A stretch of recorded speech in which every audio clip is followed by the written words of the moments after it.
still up. Caps flip back there. Elyoya immediately going to follow. First blood for Mad Lions Koi. The piercing arrow. Mikyx now the one who's been caught out. And Elyoya's instantly there to follow up. Mad Lions Koi ahead in the play. Yike has to try and turn it back. Broken blade. Can he be the difference maker? Reset coming in for Yike. He's now taking away Fresskowy's body. Alvaro going to get taken down as well. That's fine. Both going to Alvaro. So it's our broken blade going in and instantly finding everybody he needs to. Fresskowy getting cut down. That's one reset coming in. And now it's the opportunity for Yike to take over. Viego Playground coming through once again. G2 more than enough damage to finish the kill. And welcome back to the LEC Winter Finals as the day started amazingly for Mad Lions Koi, but things are getting a bit darker here after 3 games. So it's time for us to check in with Ibai, Costume, and motivational words for the rest of the team in the hope to see them come back. Ibai, thank you so much once again. Hello. What do you want to see from your team here in Game 4 for them to come back? ¿Qué quieres ver en la partida para el Game 4 para combaquear? Bueno, creo que debemos volver a elegir lado azul muy probablemente. Creo que este plan de partida ha estado muy bien. Así que yo creo que hay que repetir y seguir jugando igual. Y realmente da igual lo que diga porque se va a inventar todo lo que esté diciendo. Por lo tanto, aprovecho para saludar a mi madre Silvia, que se tiene que operar la semana que viene. Desde aquí le deseamos mucha suerte. He said that we should go back to blue side because we liked a lot our game plan and we felt really comfortable and we trust the team fully. And he said as well that I'm gonna translate it so bad. So hello to his mom Silvia, that he's gonna be in surgery next week. So yeah. Shout out to that, of course. I found out that Mad Lions was going to be blue side indeed for this game. Any motivational speech for the team, Ibai? You're the coach right now. Motivate the team and the fans team. ¿Qué le dirías al equipo ahora mismo para motivarles o el momento? Bueno, para mí les diría que están haciendo historia, que confiamos en ellos hasta el final, pase lo que pase, que sé que lo pueden hacer y que creo que nos vamos a ir a la 5ª partida, así que lo vamos a conseguir sin duda. Aquí, okay. Perfecto. I translate or that's it? Okay, he said that we trust them fully and we legit think that we can go to Game 5 and we legit think that we can win the series, right? Yep. Yeah, so that's it. We are with them even if we lose anytime. That's mine, but we trust them till the end. Full trust. We want to see that Game 5 though. Gracias por la entrevista. Thank you for the translation, I hope, at least. And Sjokz, back to you. Thank you so much and muchas gracias a ti, Skane. Eres perfecto para mí. So. Here we go. It is match point for G2 Esports, though. And I'm glad we got the rallying of the troops from Mad Lions Koi because I think they're going to need it after this game specifically because I feel like this was a very frustrating game to play for them. It felt like the game was in their hands and they just kept slipping out and out of it. Like, I feel like they had control, they had a firm grasp, but then G2 with this tiny little maneuvers just slightly crawled back into the game. Here we have a fantastic fight. I think great clairvoyance by Mikyx to just flash over this wall, realizing his Kennen is fighting the Rumble that is trying to mark him. By killing this Rumble first and winning the fight, getting the reset for Viego, he can just go into their backline and create a fight where Viego is going to clean up. You were going insane at this play, right? And you guys as well in terms of kind of the clutch that Mikyx was bringing. Yeah, I think that's the entire thing going into this one. It's just the fact that it's the presence of mind that Finn is describing, where one Viego reset is able to make you take over the fight. And I think it's specifically in a scenario like this, where at first it's not looking like the greatest, but you get one reset, then suddenly the entire fight goes back to G2.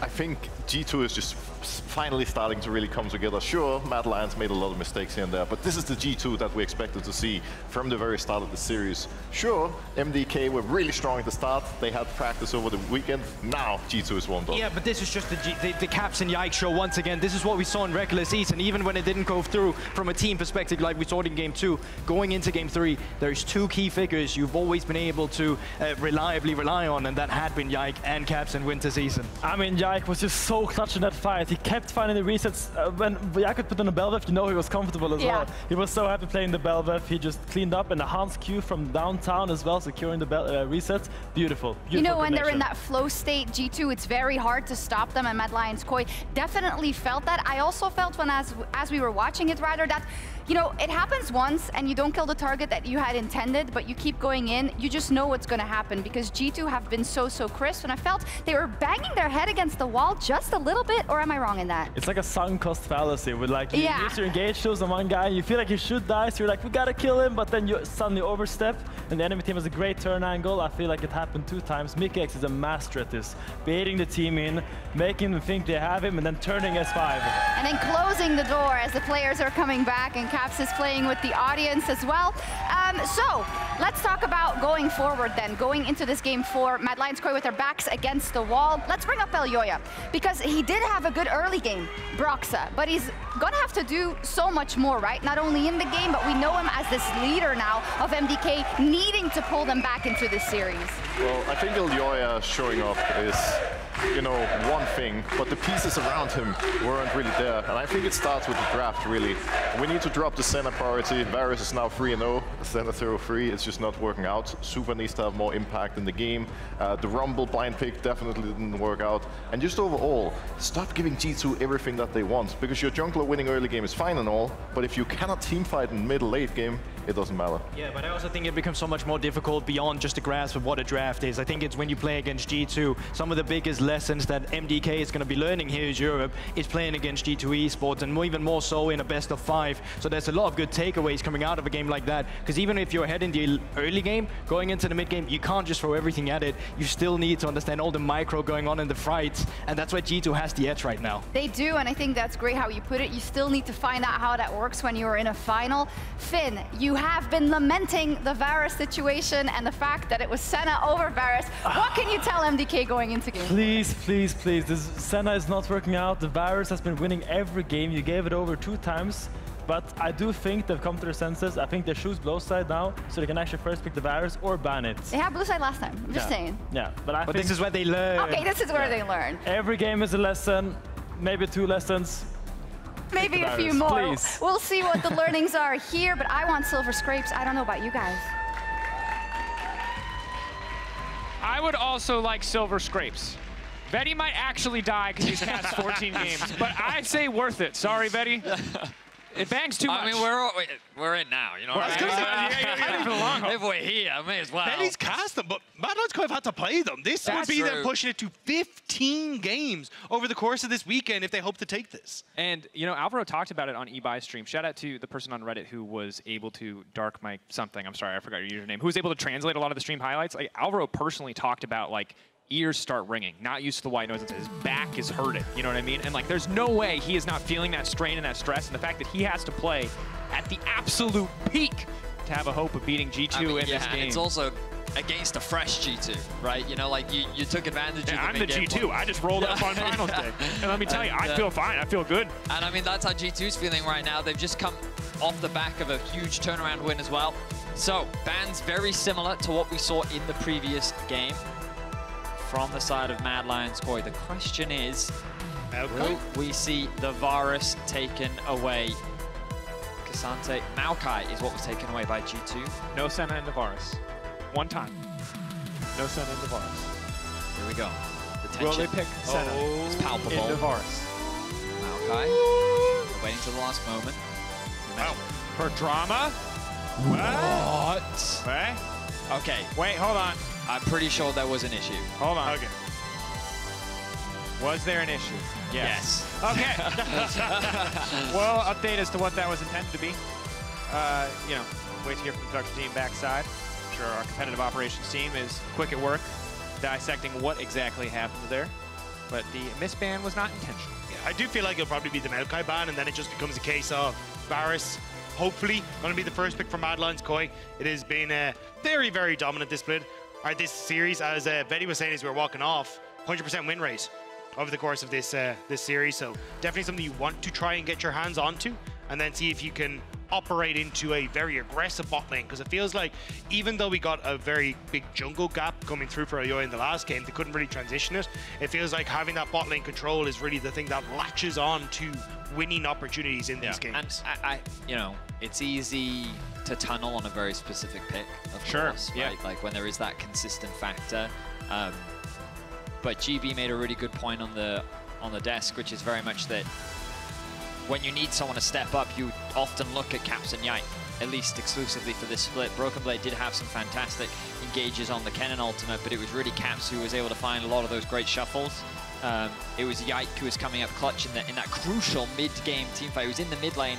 Everyone was dying on both sides, and it was thanks to Yike that they were able to turn that one around. So, unless Elyoya can find a way to shut this man down, I think it's going to be a difficult struggle to be able to get the upper hand. All right, so peripheral issues, you can see on stage, a brand new keyboard is being brought up to Cap, so we will restart Champ Select with the same bands as soon as that setup is complete. What I will say about this series overall is that I think that when we saw the Senna really work, you wanted to play team fights very slow, very steady. And so if they want to pick this champion, I just hope that they have champions that have a similar aligned goal, because all of what Mad Lions Koi wanted to do was very fast. A Rumble Equalizer, you have the wall, you bring down your full combo, and then Senna sitting there, auto-attacking 3 times, and that's her contribution to an entire fight. If you want to bring the Karma back, if you want to build a draft around this pick, I can understand wanting to play it. Great point. Karma has just disappeared from the priority in these drafts. But based on the pace that both these teams play, I almost feel like you should just let Senna go. I'm not going to say that her not winning a game yet is the reason you shouldn't pick her. It's just that both teams want to blow all their cooldowns and pop somebody in an instant, and that's not a game state where Senna usually comes out on top. See what the adaptations are. So far, the bans from the side of MDK have remained the same. They don't want to have to deal with the TF anymore. Draven, Kalista pitching that pull from Hans Summer. We look back, Hans Summer didn't have the greatest regular season. Narrowing his pool has often been found to be an effective strategy. Internationally, that was also the case. Let's see if they do take that Varus away from him, maybe force him back onto the Senna. I think someone who has had a great split, though, is BB. Because I think there was a huge amount of criticism that's been leveraged at him over time, of even last year where he was like, oh, he's trying to do the shot calling. That's why he isn't as strong in lane. That's why he's not working out for BB. You can see he's a bit of a goofball. Just inciting another delay of game really shortly as his jungler. Probably cannot play. He's realized his mistake. But confetti is fun, but dangerous. I do think for BB, though, like, this is a guy who, when you look at the league, is second when it comes to goal difference of 14. He's first when it comes to forward percentage of 14. Like, his team fight KD is second highest in the league for any sort of top laner, and he's second highest in damage per minute. Like, BB has had a fantastic time, and not only is he still shot calling, but he's been able to transition those leads very well in game. And also at times we've seen, like, when he's on the Zac, TPing down to fix stuff up on bot lane. Like, this guy has had a fantastic split, and I think it's something that we haven't hit on enough. Look at Yike, how strong he has been. Yike looks at it and So what I will say is that, like, I think big credit to Myrwn in game 1. I think he was ultimately like a massive factor in why Mad Lions Koi were able to win that so confidently. But similarly in game 2, he was the only strong point on the map, and BB was able to shut that down. And I feel like this top lane matchup has been pretty volatile. Even in the previous game, the impact in fights was felt a lot more. Definitely the laning phase was in terms of, you know, exciting action. But the top laners, I think, can't be underestimated in terms of their impact in a lot of these games. Sure. I think that in a meta where it feels like the top lane has been considered to be on an island, unless you're on Cassante, it's nice to see these unique champions that we've consistently seen from Myrwn and Broken Blade matching him just in kind. We've got 2 very creative top laners kind of debuting and showcasing all the different champions that they have at their disposal. And I'm hoping that they've got something new cooked for us up as we continue in this series. We are just confirming everything is working. Yeah, I apologize. I was supposed to give the update, but I got excited about my point. It was 3 minutes, and that was about 2 minutes ago. So we're about 1 minute out. You just need to confirm keyboard settings. Again, it's a fresh keyboard here, so make sure everything feels good. And I can say with confidence that these MDK players are still confident. There's still a bit of banter in the all-game chat. These players are still happy to be here. They're ready to play, and I'm sure that they've got something ready to bring us in game 4. They're no strangers to this now. Over the last 2 days, they've gone the full 5 games. The exhaustion has to be kicking in, but they know what is on the line. A spot at MSI, the Winter Split champions. And for MDK, it would be an opportunity to take down the greatest organization in Europeans history in G2 Esports, which not many organizations have been able to do. Certainly not. I mean, it feels like when G2 are in form, they are unstoppable, and they have been in form this season. They were the expected favorites as they made no changes. They have made good on those expectations thus far. Mad Lions Koi looking to upset the apple cart. Only they and Fnatic managed to get a win off G2 in the best ofs. And that's the thing, I think Mad Lions Koi, even if they don't pick up the win here, should be very proud of what they have achieved. I mean, last time we saw 4 rookies make finals was 2016 with Splice. And if you're looking at it, when it was the first time they made it for an actual first split, it was with UOL in 2015. Like, this is a team that, even though this is just the beginning of the story, this is still an incredible chapter. And if they can manage it with this Varus first pick and actually take down G2, what an opening to that story will be. No! Every time! They're gonna do it. Okay, all right. So we need to see what G2's interpretation of Senna is this time around, how they want to leverage this pick to find more success. Because again, win rates aren't conclusive evidence, but Senna has not won a game yet, and Varus has won every single game. Based on the trend, Rell would be the expected answer here, but are they going to shake things up, or do they want to stick with this flex that they can use in both support and jungle? They've primarily been using it in support, but they're going to stick to this style. I mean, we look back at the first draft, right? This is very similar to what we saw. MDK able to get themselves the Varus, the Rell. They early prioritized the Orianna. Fresskowy is known for answering the mid laners once he can see what he's going up against. Taliyah again. Potentially. Karma? Okay. Looks like it's going to be. Senna also pretty immobile. You know, if you miss position one time, if you don't have the mist up to give you that movement speed steroid, can get shut down pretty easily. Is it Nautilus? It's likely going to be Nautilus. All right. So I imagine we'll actually see the Rell then transition into the bot lane for Alvaro. You get that Nautilus matchup again, and making sure that you're going to be totally fine for Supa and Alvaro to get that push. So this could open up Elyoya to actually go for the Xin Zhao, which hasn't been crazy high priority over the course of this series, just because of the way the drafts have worked out. But I think when you've got good push in mid lane from Taliyah, and you should guarantee push on bot lane, I think this is where we could actually see Elyoya go back towards that pick and just make it a nightmare, honestly, for Supa and the Azir for caps. Sorry, the Senna and the Azir to actually do some damage here. Yeah, definitely could be tricky to navigate. For now, the Renata banned out. We're still respecting the Rell flex pick here, knowing that Nautilus isn't going anywhere else. To me, it feels like they're trying to funnel the Rell into the support pick. I imagine Braum is going to be next on the chopping block for G2. Both good matchups into the Nautilus, and also just kind of mitigates. Often we see only a single or sometimes two champions act as that engage, and Braum just gets in the way of that so significantly. The Yone ban is very interesting. Curious as to what this is suggesting for Mad Lions Koi on the top side. Could it be that Varus is top lane? Varus top lane, yeah. You know, just kind of threatening. The second you start banning top lane champions, the echoes of doubt start, you know, coming into the back of G2's mind. Is it a Varus top? Something you always have to respect. Zac now taken out of the equation as well. Not the best matchup into Varus, but obviously has insane CC set up for anyone else who wants to make their way topside. And the Zac as well. I feel like that we're looking at a Varus top here. Mad Lions Koi have a lot of flexibility. G2 jungler going to be locked in very likely. Let's see what direction they decide to go in. It's going to be the Lillia for Yike, one of his favorites. A champion that has very fast clear speed, can put a lot of pressure on the enemy jungler. The question is, will Elyoya respond in kind? We saw some of his brand performances yesterday, and it is a very strong champion in this man's hands. It was game 5, backs against the wall, and Elyoya had a massive performance. Will Mad Lions Koi give him that faith one more time? And you do have a very short-range composition that you can try and get a lot of value out of that. Looks like we're going to go back towards what is basically a poke comp, though, for Mad Lions Koi, with the Jayce going to go up towards that top side. You have to make sure that you got a lot of vision control down, though, because, I mean, if you set up a long-range Lillia bowling ball, slows into setup coming through from the Nautilus, there's a lot of engage tools that could come through here. Alistar support, okay. So they want a little bit more engage. Alistar going to be a very effective front line, and it means that this Rell is going to be in the jungle. Elyoya taking on the responsibility of providing that utility and trusting his laners to beat those carries. Ooh, okay. Gragas being rounded out in the top lane for Broken Blade. Gragas obviously a lot of engage or disengage potential depending on how this game plays out. The Alistar will sacrifice a little bit of lane prio in the early levels, but makes it so much more difficult for Yike to play the game, especially the reliable point-and-click CC, limiting a lot of Lilia's impact. I like the Gragas pivot here, though. It means that you can try and clear out a lot of the wave states against the Jayce, because you tend to go that AP build. You can one-shot waves. Makes it very difficult for Jayce to actually get a huge advantage in that matchup on the top side. And then as well, you've got the opportunity with a very, very squishy lineup to just go, cool, can we find a flank position for BB? Because even though you do have the Alistar and the Rell, if you can find that flank, it is going to be disgusting for G2. It's a lot of magic damage for I was going to say, and you're very reliant on Hansama to be your primary AD threat. And then the question is, how much free damage does Hansama actually get onto this comp? It's Varus, Taliyah, Jayce.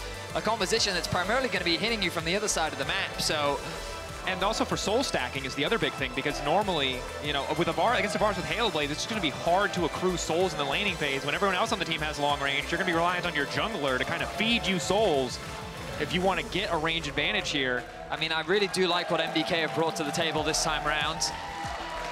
We're going to see another Varus Senna matchup down in the bot lane. Can Mad Lions Koi bring us to a game 5? Or will G2 look to cement their dominance here? Match point, we're jumping into Rift for game 4. Here we are on the Rift, and frankly, I'm just excited to see what happens, because you're right. Elyoya is going to have a great time itemizing tank against this enemy composition. Aftershock, full MR. It'll be very tough for them to find those kills. Howling Radiance into Canic Rukan just say more just say every magic resist item and I will give you this reaction. The Nature's something or other. Force of Nature. Force of Nature, that's the word I was looking for. Yeah. And in the meantime, G2, I think the thing that's going to be a struggle for them is their sustained damage with champions like Lillia, with champions like Azir, Senna, and drawn-out skirmishes is going to feel great. It's going to be really hard to find those skirmishes against the sheer range and poke that Mad Lions Koi are bringing to the table. I will say that the beauty of Gragas, for a scout we showed, is a great example of what you can do on this champion. Flanking, like Dagda was talking about it, can be so disruptive to your setups. You think that you've got this nice poke layout, or you're all grouped up, kind of just chipping away at the enemy HP, and then all of a sudden Gragas comes in behind you, the barrel completely splits everyone up, and then it just becomes a free-for-all that G2 could then look to try and take advantage of. And you kind of look at their ultimates and their tools, they have a lot of CC in their kit inherently, just thanks to things like the Azir wall, the Nautilus kit, the Gragas ultimate, and so perhaps that level of disruption is something what they're going to rely on when playing up against the poke that's going to be coming out from him. A huge amount of that, though, does rely on getting vision control for Mad Lions Koi. It was actually the downfall of Fnatic was the fact they didn't get the vision for those flanks from Fresskowy that set him up for those plays. So I want to keep my eye on Mad Lions Koi as we get into the mid-game. Are they warding their flanks? Are they making sure that G2 can't come in from multiple angles? Because so far, it's kind of been where G2 have found their success, is great flank opportunities at the cost of Mad Lions Koi. The other thing I think we have to track, in the previous game it was carry versus carry. This time Mad Lions Koi put Elyoya back on a more supportive role, but Yike remains on one of these scaling jungle picks on the Lillia. Need to see how quickly he can get ahead of the clock. We expect his clear to be faster. We know how important early itemization is for AP junglers. If he can find an edge in the early game here, he can really start to snowball this out of control. Good word. Spot out Elyoya. We already talked about Fresskowy will have push. Supa should be able to get push as well. So just trying to see if he can get the invade. But Mikyx now starting to wrap in around in behind him. I don't think they're ready for this. Yeah, health advantage. Red buff as well. They're trying to get fancy with it. Alvaro level 2 on the way forward. Hook out to safety here. G2 losing early lane prio as expected, not costing Yike too much at this point, as it's a decent trade on the top side of the map. Mikyx trying to input buffer the hook out to safety, but he's not quite under the tower yet. It's free damage coming in from Mad Lions Koi, but Mikyx still standing for now. Supa trying to finish the kill. Mikyx still living! So close to first blood for Mad Lions Koi, but they might have to survive another dive. Yike sprinting down to the bottom side of the map. Mad Lions Koi, are they willing to commit? A nice hook back in. They're going to finally finish off Mikyx. Good first blood. Alvaro making it out alive. And G2 over-eager. Mikyx with an ambitious play there. Was quite a way off level 3. Thought that he could bring Alvaro underneath the tower. Perhaps the chain CC combo of Hansama on the Senna with the Nautilus would be enough to trade 1-for-1. But MDK walk away with first blood, and this Varus once again is off to a good start. Body slam connecting. Comet there as well. Myrwn just trying to win out on the extended trade. Nice knockback. Anticipating the follow-up from Broxah Blade. BB's meant to get his cooldowns, though. Yeah. Broxah's a big boy, and Myrwn's running for his life. Flash away. BB holding on to his. And frankly, this is fantastic for BB and G2. Especially if you look at Yike, who's already on this top side. Myrwn had already TP'd back into lane, doesn't have that available, so nicely done by BB to get that advantage. And now, as Yike, it just feels like rinse and repeat to top side. Is BB going to be able to set you up perfectly there? I mean, that whole difference was a level advantage. But the fact that BB was level 4 to level 3 just meant that he could go for this extended trade and win out. Now he's level 5 to level 3. You can zone him away potentially from the lane. The good news for MDK is that Elyoya is hovering around the top side. Is Lillia going to lose both Scuttle Crabs? but already on the resets of those, on the respawns of the Raptor camp, I should say. And really, the sole strong point on the map right now for G2 Esports is Broken Blade. Yike burned so much time, what should have been a favored early jungle clear, kind of evening out because he had to commit a lot of resources just to showing up bottom lane. Headbutt pulverized going in. Hansama straight into the Shroud. The follow-up not quite there. Hansama still living, trying to extend the trade. Has to be careful. When Supa has cooldowns up, he will drop. But if Hansama's forced to recall here, that's devastating. It's going to give a lot of control here towards Mad Lions Koi, because now they can push him bot. You could even try and threaten on towards like a rotation up towards Void Grubs if you really want to with Elyoya. Elyoya is a little bit down on XP because of that play he went for on the bottom side compared to Yike, but he's still sticking around here trying to make sure they can pick up this wave. Thanks, flash forward. Mikyx continuing to walk up. Just threatening, just looking menacing. Yike on the way down as well. Hook is going to connect. Alvaro potentially in trouble here. Decent damage now coming from Lillia. They're going to try to find the CC. Keep your eyes on Supa. The damage from the Varus is massive, as expected in the early game. G2 not giving the respect to Supa that he deserves. The double kill coming through. G2 overstep. I mean, the CC is just too much from the side of MDK. And Varus is all you need from the damage department. G2 are getting demolished in this early game by Supa. And Elyoya, he's just going to be playing with his food right now. The reset can come through. 3 kills on the Varus, a 1.4k gold lead, and we're only 6 minutes in. Incredible from Supa, the setup from the team as well. And once again, G2 just over-eager. And G2, as you say, the ones that started off, and it's Elyoya who'd already made his way down to this bottom side. So Alvaro with that aftershock buying a ton of time, and Yike is the one who ends up footing the bill as MDK just jumping on top of him, even Mikyx falling as well. And Elyoya did try to stop the wave, see if they could go for the dive on towards the Senna as well, but don't even get it, but it doesn't matter. Now you get the reset timer coming in, and early the full Youmuu's Ghost Play completed for Supa. He is so strong. And in the game that G2 dominated, game 2, they took their gold leads, they tried to move them around the map, they tried to get as many objectives as possible, but when Mad Lions Koi have a lead, they play for kills. They look for these angles. Mikyx just barely able to make it out of that one. G2 have to be careful. Mad Lions Koi always bloodthirsty, but doubly so when they have an advantage. Broken Blade level 6 on the top side of the map. Myrwn trying to find an advantageous trade. No ulti available for Broken Blade, had already used it, but level 7 now. A gap in the top lane starting to emerge, and Yike trying to get something back here. Fresskowy's not moving top. Myrwn's going to be shown now, so they're actually going to go for the counter punch on bot lane to this. Good damage, and instantly the play's already worked out in the favor of G2 on the bottom side of the map. Mikyx could find himself in trouble, but can't hook back to the tower. Supa's damage has to be respected here. Mikyx should just drop, waiting for the aftershock to fade away. Fall now coming in as Alvaro tanks an easy dive for Mad Lions Koi. They make the play on the opposite side. I think Mad Lions Koi making the right one. Sure, Myrwn might fall behind, but in the grand scheme of things, I felt Gragas is going to have nothing on a 4-kill Supa with a nearly 2,000 gold lead for himself on this bottom side. Maybe there's a rinse and repeat angle here for Yike on that top side, though, as Myrwn gets back, but with BB resetting, that's not going to be there. You know, lads, I felt like that it was G2 that learned that you can't afford to give the Varus into the Senna matchup. Turns out that there's still some Nobody learning to has do. learned, Caps. Full committing to the play there. Fresskowy forced to respect Flash in fear of the shuffle coming through. But look at this Varus now. 1.8k gold lead. He's already going to have an item on his next base. And I think this is dangerously low. Flick back not quite going to connect. Caps with just enough movement speed, has the brown bags, boots level 1. So how does this now shift the dynamic moving forward? Because we think back to the previous game, even though G2 fell at a deficit, Yike being on the Viego gave them the opportunity to turn these fights around thanks to the resets that he was able to find. I don't know if Lillia has that same type of carry potential, especially when you kind of look at the utility that's sitting on the side of MDK. Yeah, their top side of the map is struggling for the time being, but Myrwn just needs to provide that poke later on into the game. There's now a 2-level difference. Knockback there. Good damage from BB. Does he want to go for the dive, though? Myrwn not too concerned quite yet, but might be forced to recall again. But Myrwn right now is sitting there saying, like, you can emote me, you can bully me, you can do whatever you want. My Varus is 4-0. Okay, you're going to have to deal with that later. And I got to say, credit to Supa. You know, we talked to this guy, obviously, when we look at EMEA Masters Finals, he wasn't able to perform at the level that he wanted to. He talked very openly about, like, the nerves playing on stage. He said it was rectified, and we can see that.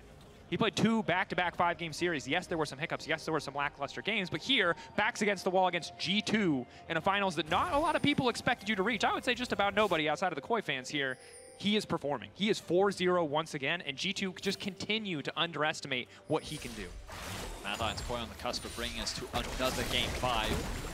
What an incredible achievement that alone would be from these young players. We already talked about the physical toll playing this many games can have, playing on stage, but the mental, the emotional stress. Yet these players still play with the utmost confidence. Look at this, already threatening another dive. Hansama being zoned away from this tower as more plates get funneled in. Now G2 is trying to answer. Caught out in the rotation, Aftershock still ticking, Blast Cone denied. Want to take this one slow, don't want to overcommit here. Supa still waiting over the wall.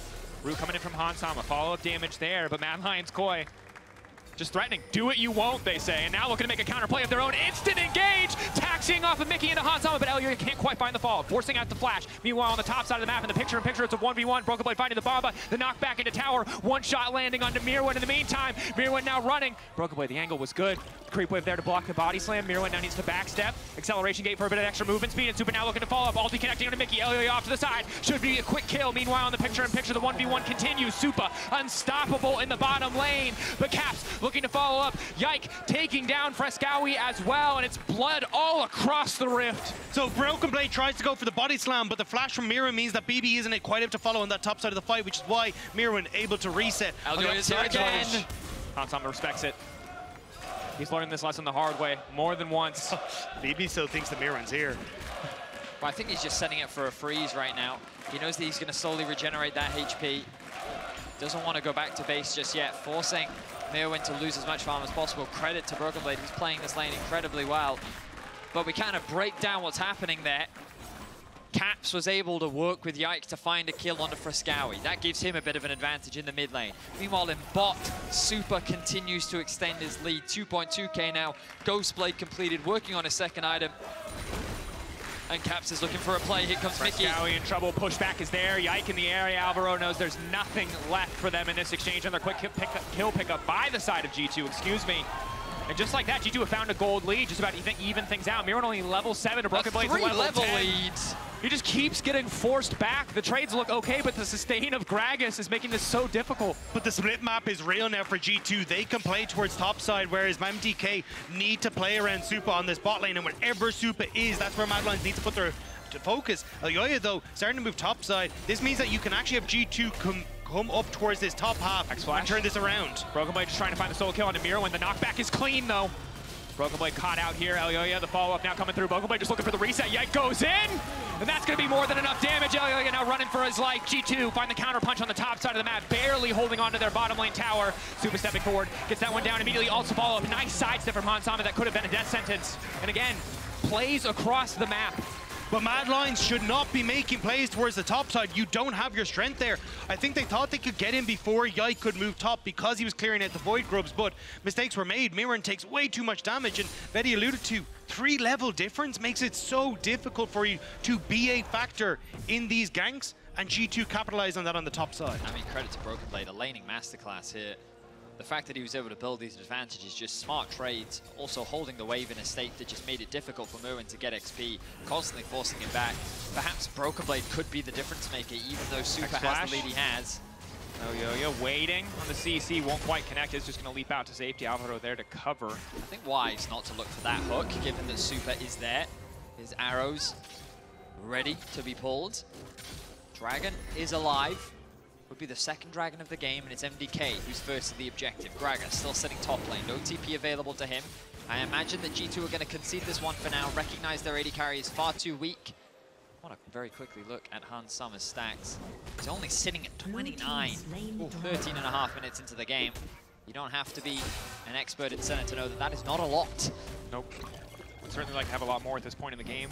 And the top side of G2 is incredibly powerful. Mad Lions Koi, the path out of this. I mean, look at the goal. He's leveraging the strength of Supa, and Supa is damn strong. Yike! Do not forget about the Varus. No matter how good your jungle is going, no matter how good BB is doing, Supa is a threat to be respected. Again, look at the gold.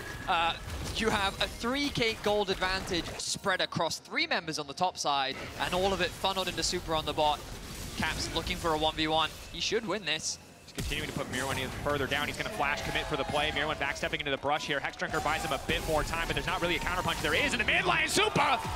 Godlike. Mad Lions Koi do not take their foot off the gas. Myrwn still running. Cap spending so much time to try to finish off this Jayce. Will finally get the kill back, but he's already lost the mid lane tower. and you've lost control over the mid lane, which means you've lost control over Rift Herald. MDK going to move over. Supa, though, isn't there. He's moving bot side, so maybe G2 going to look for something, but it's gone already. And Madline's Koi, they're just trying to play around Supa and make sure he's safe, but Myrwn struggling a lot in this game. Myrwn certainly put down, but for G2, you can keep bullying the Jayce. You can try to find these pressure points, but Varus is so strong. It feels so similar to game 1. Kill Supa and the gold lead disappears, but they don't have the buy that they did in game 1. It's not the easy access target that it once was, and now once again, I feel like we're looking at Broken Blade to be the one to find that angle to shut down the enemy backline. But it's so difficult for BB to be everywhere at once. MDK are going to put Supa in the mid lane. He clears and moves towards sides, particularly towards that top side where BB is, to get that last remaining outer tower. And because of how strong Supa is, you can't contest the vision control MDK can establish on top side because they'll just one-shot you with Supa. So now the ability for BB to have that impact is going to be nullified because of how well MDK can move off of this mid lane. You're seeing at the moment, just immediately establish vision, threaten that top wave, Supa's cleared the wave, fantastic. Let's all move top and BB has to skedaddle ASAP or he's in trouble. He does indeed. Though? Well, he has to skedaddle at least a little bit, to Rob's point. Because my question is, like, who's he afraid of? Supa. As long as Supa's not there, I feel like he feels pretty confident. Yeah, but I think this is where, so you can see he pushes in mid and you roam with Supa towards top, so now he has to move back. Now Supa will move back towards mid as the wave is coming in again, but you just get to keep doing this over and over. It's really hard for G2 to play this game right now. Myrwn do have the cross map option available, and it looks like Myrwn is going to be the pushback is there. Myrwn will die. Yike. A little bit close there, but G2 just going to look to follow up with a tower of their own. Broken Blade, nice interrupt on the headbutt pulverized combo. Supa coming up to the top side of the map. Flash out early, knowing that if that Varus all connects, he's dead.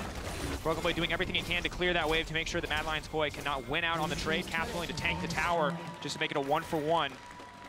BB managing to clear the wave before that ends up happening means that you're just about able to match the play from MDK. So at least G2 managing to keep themselves in somewhat check, but I think again this is where it starts to get more and more difficult. With Dragon in a minute 45, you just rinse and repeat, but move towards bot side here as MDK. Establish all that vision control on the bottom side jungle, make sure that there's not really an opportunity for G2 to contest the next Dragon. The only thing you have to be aware of is what Alvaro is looking for right now and about to clear out is the vision control that G2 have littered on this bottom side to make sure there's no like TP flank for BB, because that is pretty much the only way that Supa dies, and they are from Caps getting involved. And right now, BB and Caps are at very strong points. One more item completed for Caps, and he will be able to take toe-to-toe against Supa if it gets to the point where Caps can be in range of Supa. I mean, this game is just, I really feel like it's, can Supa die? That will be the win condition. G2 have a goal of attempting to assassinate Supa, whereas MDK are going to look to protect him. Okay, just to put it in perspective, Caps is 2K ahead of Fresskowy, but Supa is 2K ahead of Caps. Yeah. I want to look at that ward in mid lane, though. You can see it there. Really nice one that they've actually placed just in that mid. So you can look for that. Thank you, observers, for a TP ward for BB. And I think that's all they're trying to play for. Maybe you can look for Caps instead with his flash being up a little bit sooner. But as long as MDK are able to avoid mid-wave, they're going to be fine. This is the struggle, though, as wave is about to bounce. And Sam is going to shove this wave out. That's when you can look for... Oh, my Jesus. That is so much damage. That's all the gold. Mikyx now fishing for the angle, and that's the ward that you called out earlier, Rob. Here comes the double TP from the side of G2. They found a bit of CZ, but Supa flashes out to safety. The Varus still standing. The Swirl Slate connects. The sleep coming through. They have to kill Supa. The Mad Lions Koi will not let it happen. G2 find the angle. The shutdown. Broken Blade and Caps together will take down Supa. G2 find the fight. They have enough CC to lock the AD carry down. Supa immediately on the retreat.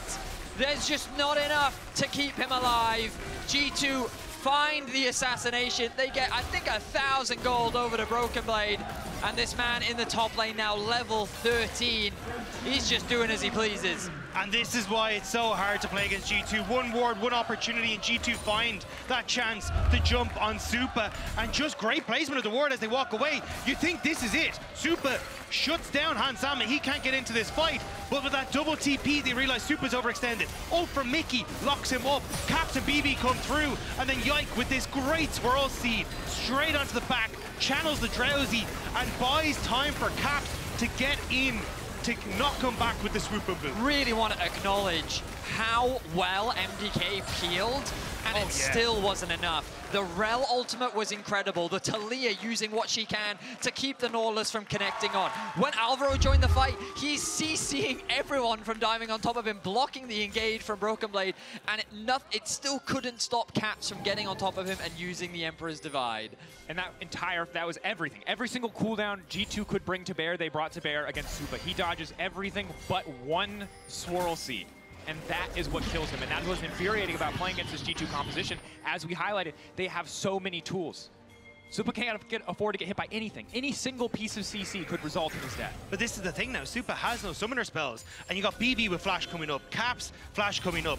These are the plays that you can make to get on towards Supa and turn this fight around, and Myrwn is just nothing in this game. All he has is a maw and a dream that he can maybe deal damage one day, but he's a long way away from that. So if you can get Supa, this game is so easy for G2 to continue forward.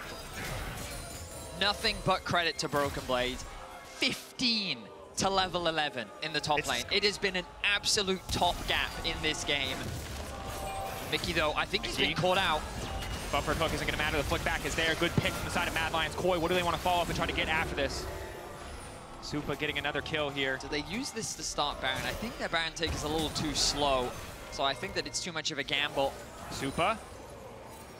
Whoa. Everyone holds their breath. Yeah, I think if they had pressure from Myrwn on that bot side, maybe they could look to start Baron and like force G2 to decide between losing a tier 2 bot or the Baron, but because Myrwn's so far behind, BB's just consistently able to push in, so they can't really do much. And this is where that lack of a Jayce on the side lane is coming back to bite MDK, because picks like this should lead to big advantage, should lead to opportunities to bring this game back, but they're just not being able to do so because of that deficit on the side lane.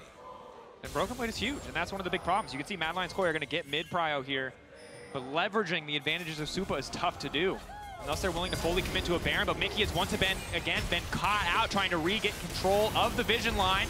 Shock Blast over the wall does very little, but the damage from Supa more than enough to finish the job. 70% of the deaths have been on Mikyx this game. That bot lane bearing the brunt of the assault from MDK. 9 kills sit on Supa's shoulders. And it's all well and good getting these picks onto Mikyx, but that gold injection really doesn't mean that much. They're not really converting these picks into that many objectives. Mikyx makes his way back out onto the map. And he's going to die again in the exact same spot. Now, at this stage, reset's coming through. They're aware that, look, a dragon coming up soon. They want to try and make sure they can shift that vision control into that bottom side. And once more, just try and fight G2 on the approach to the dragon, because in these little choke points, the zone control from the Weaver's wall, the ultimate from Supa, the knock-ups from Alvaro, there's so many different angles of attack that it becomes very hard for G2 to, 1, contest you, and 2, have good opportunities to look for the TP flank or a flank in general. So for Mad Lions Koi, again, keeping that vision, being a little bit more diligent after that last play that from G2 found Supa. And I think it's important to note that everything came together in that last play to make it work out in the favor of G2. Mad Lions Koi are still incredibly strong. Yes, Broken Blade is ahead, but him bringing his power to bear is a tricky task. There's a lot of CC, there's a lot of tools to stop him from getting on top of Supa. And G2 cannot find the flank, and you can see already they're struggling just to retain control of their topside vision. As Mikyx is once again getting caught out, Supa can just follow up with another ultimate. Broken Blade in the area, flash out from Mikyx, still gonna get hit by the Varus ultimate. Yike now throwing down the swirl seed. Supa uncontested over the wall, just laying down a bit more damage. Yike now chasing in. Supa caught out though, and it might be enough for G2. Bomba knocking him back into the safety. Alvaro buying as much space as he possibly can. Arrow doing good damage, but 3 members of the entire G2 topside here looking to finish off Supa. The shutdown coming through. Mad Lions Koi are scattered. Can they recover? Myrwn just doesn't have the damage. He goes in, he tries to give his life, but it's not enough. G2 topside is too damn strong, and once again, it is just the Yike show. They're gonna give him the penta. 4, looking for 5 as Elyoya runs for the hill. Swirl seed will not connect. G2 on the chase down. Penta kill for Yike. And match point for G2. And once again, G2 find that opportunity to get the flank onto Supa. MDK think they've caught Mikyx, but BB was in the bottom lane. He's able to join.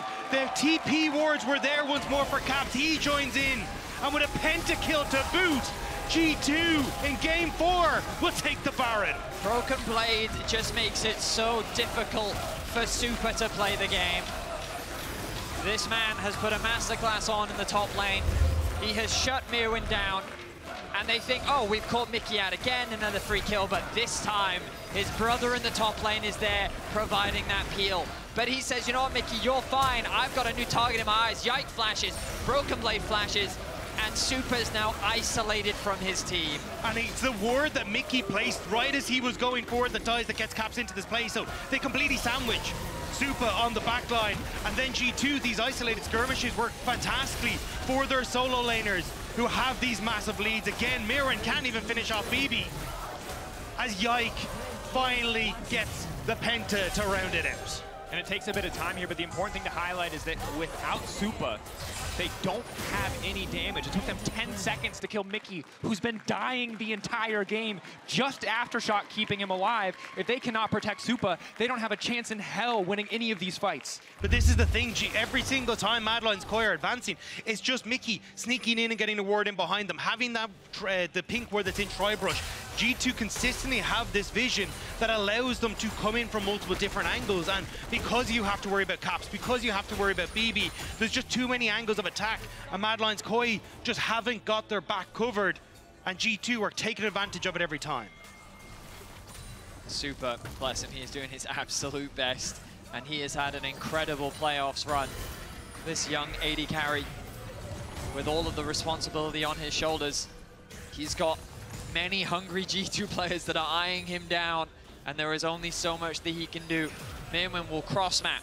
He will secure a tier 2 tower, but this is a Baron empowered G2 that are very close to breaking open your base. G2 continuing to push forward. Broken Blade just keeping an eye on Myrwn on the top side of the map. Does have access to his TP if he wants it. Tower set up behind G2 to cover any potential avenue of attack. Cover those flanks. TP now being used by Broken Blade. Weaver's Wall, nice placement. Buys a bit more space, allows Mad Lions Koi to clear another wave. Supa's ult not quite connecting. Could have been a window of opportunity for Mad Lions Koi. Flick back onto the empowered cannon minions, good as well. Mad Lions Koi, good diligence around the push here. Heads up pulverized to kick things off, but the follow-up damage isn't there. But this is where you're safe as Supa. This is what you want, is G2 in a line in front of you, and you don't have to worry about them trying to go for you. Mikyx, though, wants to try and change that. Flashing forward, no hook, but it guarantees the tower. Wide. G2 looking to bully their way into the base. They win a fight here, they can just end the game. Mikyx hooking in. Caps going for the scoop, and he hits Supa, and that might just be it! In the blink of an eye, Caps finds the angle! Myrwn off to the side doing absolutely nothing. Fresskowy untouched, but there's just no damage left for Mad Lions Koi. Everything was in their AD carry, and it is Caps who hand delivers Supa to his backline. Fresskowy caught as well. Mikyx fishing for a bit of redemption here on the back of that one, but Fresskowy still standing. Wave now coming in. One last desperate hold. Myrwn is up. Can he be the difference maker? Moving in on the Caps as 1,000 gold. G2 want to end it, but they've given away 1,000 gold just for the attempt, and they'll be forced to back away. Alvaro got the knock up onto Caps as he went for the kill onto Fresskowy, barely able to succeed. The Crypt Bloom heals Fresskowy, and now it's MDK who are looking to try and push forward. They'll be able to toss G2 out of their base, but it's in shambles and there's not much left to defend.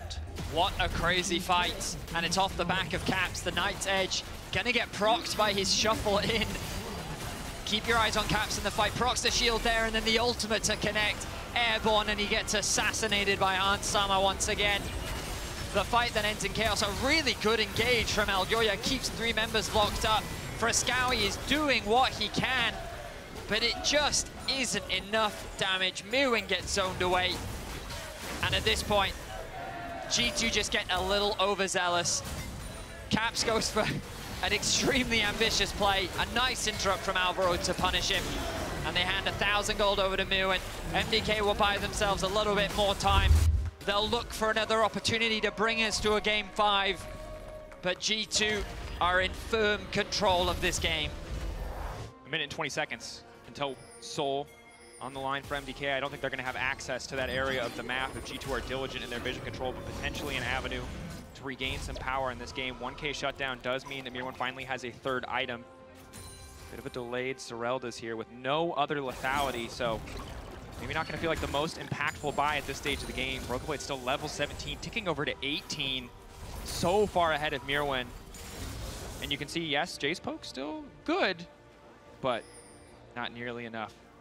The problem is, though, you've now got push on bot automatically thanks to super minions. Means that you can immediately get access on that flank opportunity if you want to. Mikyx on his hero mission as well, Secret Agent, to try and get some vision in behind them as well as MDK start to push up mid. And it's all about these wards, all about these TPs. BB's nearly up but not quite, should be available as they try and go through it now. You can push mid and always have access to G2 to wrap in behind them. Caps on that top side as well, making sure that he's going to be able to push in to get that tower for himself. And Myrwn honestly can't really deal with this. He's just too far behind. Tower getting taken down in the meantime. Mad Lions Koi grouped up, desperate to get this soul. Caps keeping the pressure on the top side of the map. Mikyx looked like he might have been caught out, but Mad Lions Koi don't want to overcommit. He's buying a bit more time for the team, for the lineup. Knock-up going down onto Supa. Not really much of an angle to pick is there, but here comes Caps once again. Supa this time has flash, but he's already been rooted up. Dashing in his Caps, desperate to finish off the kill. Supa blinking health bar. Hansama looking to finish the job. Supa has a bit more space to work with. Mad Lions Koi looking to turn it back. Their AD carry still standing. Mad Lions Koi holding the line. They need to keep Mad Lions Koi back. They need to keep G2 off the dragon. Supa so low, has to go back. There's a massive minion wave that's meant to crash onto one Nexus turret, so G2 going to start up the dragon. MDK can afford to lose this. Supa needs to get away with his life though. Alvaro overstaying. Elyoya behind them. Ready to come over the wall. Oh, body slam doesn't go over. Crucially, Yike godlike. Objectives should go down, but Elyoya waiting in the darkness. If he can steal this, they get the soul. I guess that's why he's hanging around, but that opportunity will not be given. Baron is up. Sama gonna walk right past Elyoya. Level 16 nearly coming through for Yike. The Baron seems to be the call for G2. They know they have the numbers advantage. Caps is going to be up in 10 seconds, no TP though. But the thing is, G2 are so far ahead that they can lose a play, that they can lose a couple of kills when it doesn't matter. Supa lost Flash in that fight, and that means he has to play even more flawlessly in the next one. He has to dodge even more than he did in the previous exchange. It is so hard for Mad Lions Koi to climb their way out of this deficit. And there's even more TP opportunities to try and come in. You've got the wave, you've got vision in this as well, so if MDK even try and contest, G2 will pounce. They back away, but again, G2 playing out the map, keeping their eyes on Supa and making sure that they can get them. G2 staying composed, eyes on the prize, looking to end this here. Mad Lions Koi put up a valiant effort thus far. Would take an incredible hold to bring us to a game 5. G2 barreling down the top side of the map. A sense of tension after that last fight. MDK proved that it only takes a single fumble from G2 for them to keep their AD carry alive and potentially turn around the fight. And that's what they're hoping for. G2 looking to not mis-execute. They can't afford to greed here. X-Flash from Elyoya has taken away the veil from Caps. Headbutt Polarize is not going to connect from Alvaro. He's immediately going to ult and try to make his way out to safety. Initial advantage to the side of G2. A lot of resources burned from MDK. Edge of Night burned on Supa though means that he can't really step up, and that means that Caps might have an opportunity to try and go for, or BB. Can they move in here? Terror's going low. Poke onto Hansama is big, but he's not the carry threat for the team. Broken Blade essentially unaffected. Another inhibitor going to fall. Wall behind. Myrwn. Who's locked in with who, though? Unleash a little bit of poke here, but it's a bit awkward overall. Alvaro trying to force the engagement. Supa on the backside again. Just gets scooped up. Caps will not give him a chance to play this game. G2 going for the throat. G2 looking to end it here. Myrwn holding on, running. Mount Mortius not nearly enough. G2 continue to push forward. Fresskowy taking out a wave on the top side. Should just do it. Yike chasing for one final kill. Full confidence. You could be a rookie, you could be a veteran, but nobody takes a title from G2.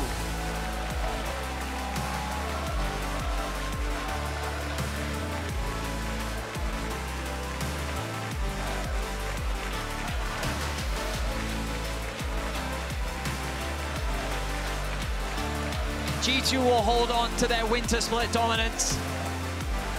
An impressive game 4 with a Cinderella story cut short. Nothing but congratulations needs to be given to Mad Lions Koi for their incredible run, but today is G2's day. G2 Esports claim the Winter Split shield in our trophy ceremony presented by Kia.